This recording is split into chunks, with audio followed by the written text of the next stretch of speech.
Teman-teman, hari ini saya akan ajak diskusi teman-teman terkait dengan inovasi guru dan dosen, termasuk juga mahasiswa. Jadi, bagaimana kita bergerak dan menggerakkan mahasiswa, guru dan dosen ini terintegrasi. Kita itu tidak terpisah. Tapi kadangkala kalau kita bicara mahasiswa, guru, dosen itu seolah-olah parsial. Nah, sebenarnya harusnya ini harus memiliki benang merah yang saling terkait. Saat kalian jadi mahasiswa, lalu ada yang sudah jadi guru, lalu ada yang jadi dosen. Ini sebenarnya saling melengkapi.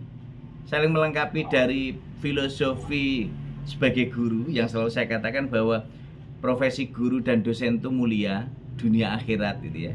Jadi tidak hanya di dunia tapi sampai akhirat ya. Nah, artinya itu selalu saya katakan yang diawali dengan yang pertama niat tulus lillahi ta'ala sebagai media atau upaya kita untuk beribadah.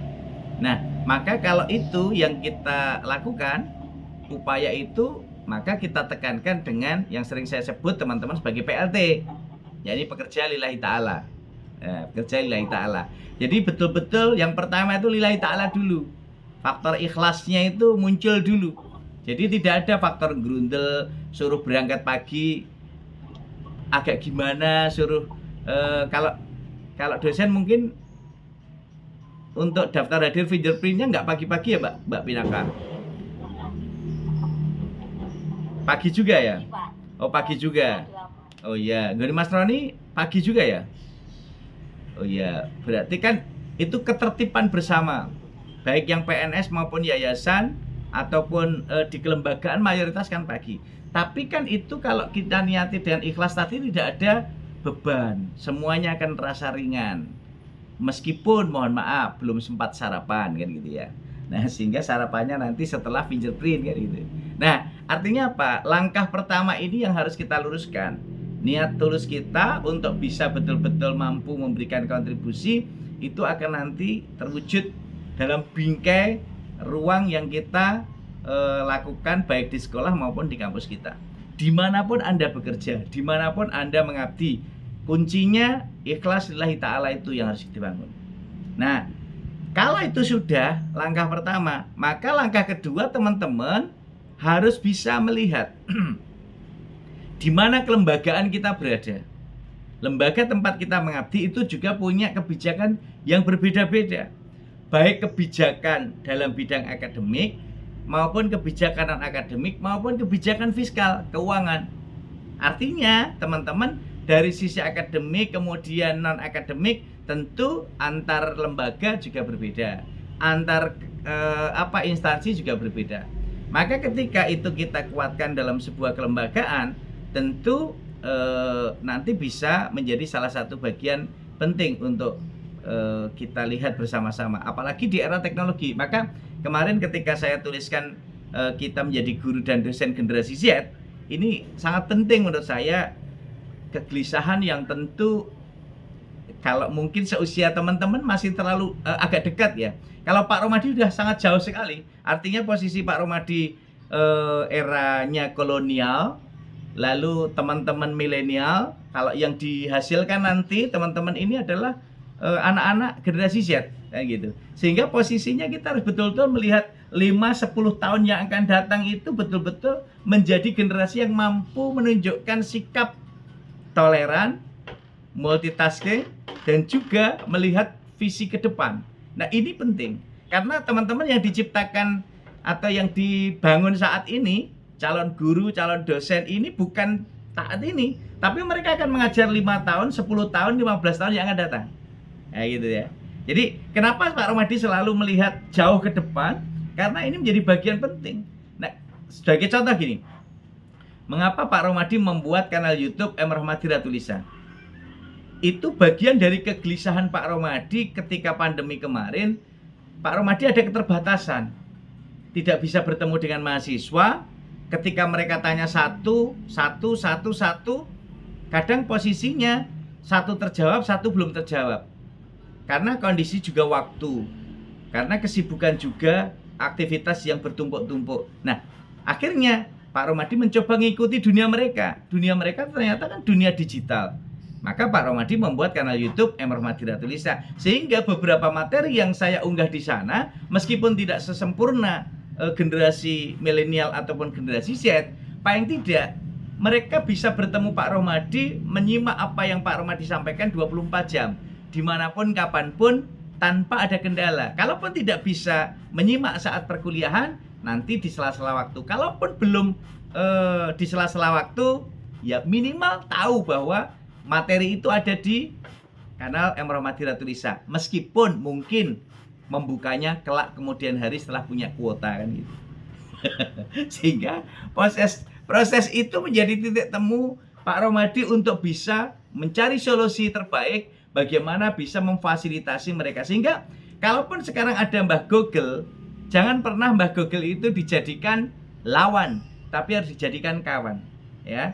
Nah, sehingga kalau itu dijadikan kawan, maka Pak Romadi selalu mengatakan, dalam pembelajaran abad 21, teman-teman harus memanfaatkan platform-platform digital, baik itu perpustakaan digital seperti perpustakaan perpusnas.go.id, kemudian badanbahasa.go.id, gln.kemendikbud.go.id, kemudian kemendikbud.go.id, digital.id, kemudian website-website lain di kampus-kampus sekarang banyak, ada library.unsAC.id, ada uny.ac.id, ugm.ac.id. Itu semua materi disediakan digital free sampai 7 turunan tidak akan habis. Pertanyaan tinggal kita mau atau tidak. Nah, ini penting untuk coba kita lakukan untuk persiapan diri kita untuk menjadi pembelajar sepanjang hayat, mahasiswa kita, murid-murid kita untuk menjadi pembelajar sepanjang hayat.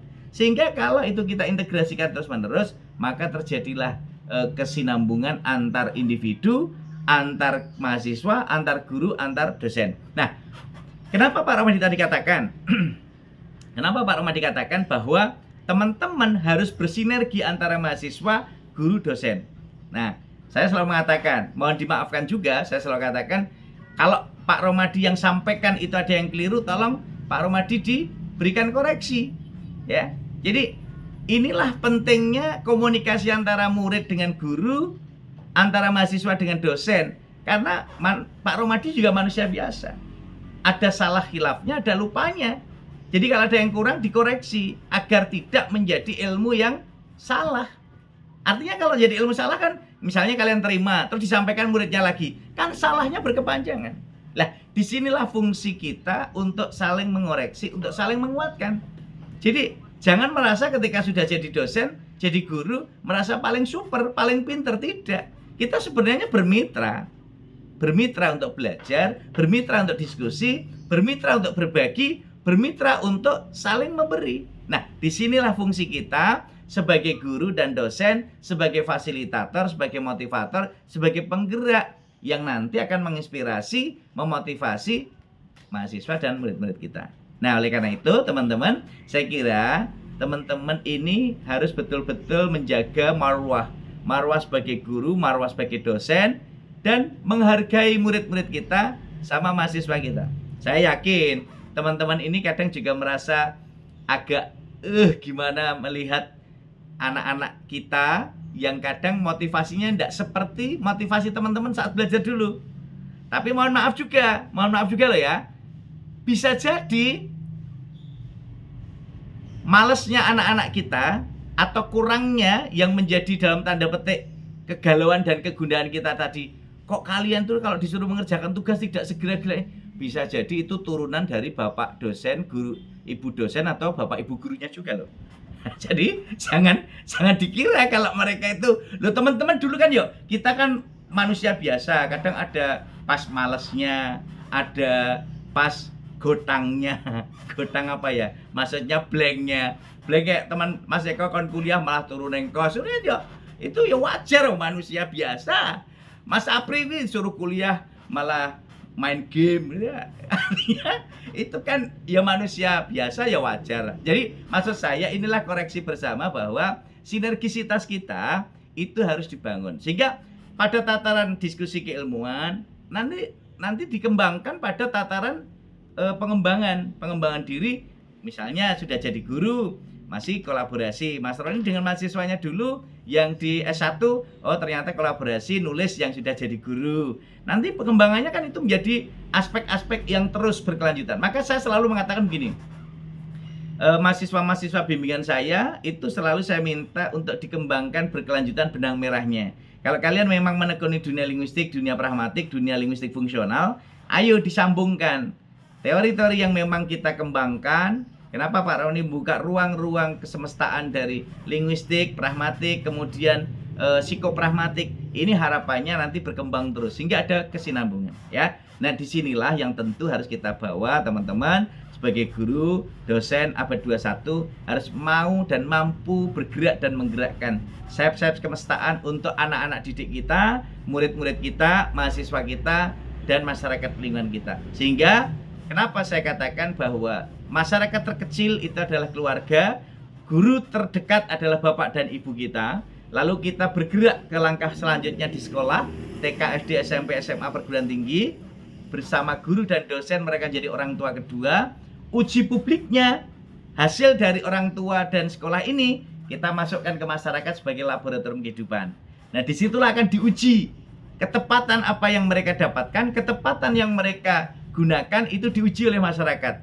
Setelah diuji di masyarakat, mereka mengembangkan sayap kesemestaan melalui event-event, melalui kegiatan-kegiatan forum-forum formal non formal seperti seminar, workshop, kegiatan-kegiatan di luar. Itu bagian implementasi pengembangan keilmuan mereka. Sehingga nanti dari situ mereka akan menemukan masalah dan akhirnya mereka mulai kritis, menyelesaikan masalah tanpa masalah, mulai bisa berkolaborasi, membangun komunikasi. Maka terwujudlah keterampilan abad 21 yang kita wujudkan dengan berpikir kreatif dalam segala hal, kemudian berpikir kritis untuk menyelesaikan segala permasalahan secara solutif, lalu kolaboratif dengan berbagai pihak, baik dalam maupun luar, kemudian juga komunikatif. Artinya dalam komunikasi ini menjadi bagian penting. Oleh karena itu, kalau itu semua bisa dilakukan, insya Allah anak-anak kita ke depan akan sesuai yang kita harapkan menjadi bagian pengembangan keilmuan di masa depan. Dan akhirnya mereka pun akan tetap ikut terus serta menyinari dunia seperti bintang, bulan, dan matahari seperti yang kita harapkan. Ini yang kita inginkan bersama-sama dalam berbagai situasi dan keadaan.